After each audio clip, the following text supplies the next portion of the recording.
C'est au Buckingham Palace en Royaume-Uni que la reine d'Angleterre avait offert son hospitalité à l'ancien chef d'État zaïrois Mobutu Sese Seko et à son épouse en 1973. Une rencontre durant laquelle le monarque s'était enflammé contre le couple présidentiel qui avait fait passer illégalement leur chien. Un acte très mal digéré par la reine. Elle aura autant voyagé sur le continent africain, qu'elle en aura autant accueilli des dirigeants du continent dans son palais de Buckingham. Au nombre de ces dirigeants, Mobutu Sese Seko. Le 12 décembre 1973, l'ancien chef d'État zaïrois accompagné de son épouse effectue une visite d'État à Londres. Le couple présidentiel est conduit au palais par la reine dans un cortège, après leur arrivée à la gare Victoria. Une visite qui ne s'était pas déroulée en bonne ambiance, à la limite près, puisque certains médias de l'époque ont rapporté la colère de la reine face au couple présidentiel.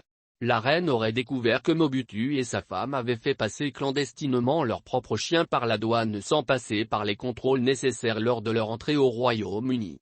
Cela aurait pu entraîner des problèmes de santé ou un risque accru de propagation de la maladie, en particulier chez les chiens préférés de la reine. Retraçant cette visite dans l'un de ses ouvrages intitulé Urkin, l'auteur britannique Robert Hardman a déclaré que la famille royale avait dit au couple, je cite, « Sortez ce chien de ma maison », fin de citation. Selon son ancien secrétaire privé Lord Chartres, la reine était incandescente. L'absence de contrôle de santé signifie que le chien aurait pu être enragé. Elle tremblait vraiment de colère, se souvient Chartres. La mère-chef du Royaume-Uni effectue son tout premier voyage sur le continent africain en février 1947. Le premier voyage de la princesse Elisabeth l'amène en Rhodésie et en Afrique du Sud, sur fond de fortes tensions politiques.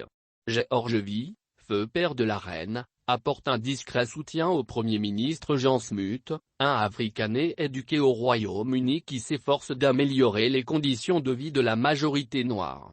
Son deuxième périple, 5 ans plus tard, en février 1952, cette fois-ci au Kenya, où cette passionnée de vidéos filme des éléphants, qu'elle apprend le décès de son père. Très vite, elle regagne Londres. L'importance qu'elle attachait au Commonwealth était, elle, pleinement assumée. Elle prend les rênes du royaume en pleine mutation alors que plusieurs Africains accèdent à leur indépendance. Elle aura eu la lourde tâche de convaincre plusieurs d'entre eux à ne pas quitter le Commonwealth. Elle réussira à en convaincre certains. Très soucieuse de maintenir sa cohésion, elle avait réussi à nouer au fil des années d'étroites relations avec les chefs d'État des pays membres, notamment africains.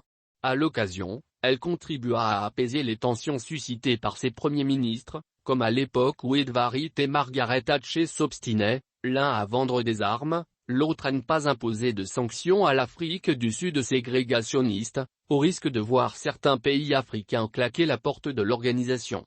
Laki n'aura jamais eu de cesse d'afficher sa proximité avec l'ancien prix Nobel de la paix, feu Nelson Mandela. Il était d'ailleurs le seul dirigeant au monde à l'appeler par son prénom, et vice-versa. La reine d'Angleterre et le président sud-africain s'appelaient simplement par leur prénom. On lui disait en rigolant. « Qu'est-ce que c'est bien d'être toi, tu peux appeler la reine par son prénom », se rappelle Ndilka Mandela, première petite fille de Madiba. Je me souviens d'une fois où la reine avait téléphoné et l'appel avait été transféré dans la pièce où grand-père était assis avec nous. Ils se parlaient comme deux amis. La reine brisera un mythe avec des pas de danse dans les bras de Kwame Nkrumah, le panafricaniste célèbre. Ce n'était que le début de la fin de bien des tabous, Laki ayant opté de se rendre en Zambie en 1979, malgré l'opposition de la première ministre britannique de l'époque, Margaret Thatcher. Un geste perçu alors comme une marque de considération, et le président estima que son pays était alors traité d'égal à égal par rapport au Royaume-Uni.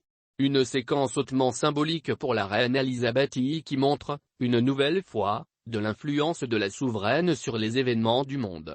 Ce sera pour elle l'occasion de renforcer ce lien avec l'Afrique, mais aussi de mettre en exergue son aversion pour les inégalités et la ségrégation, en présidant entre autres la signature de la déclaration de Lusaka sur le racisme et les discriminations.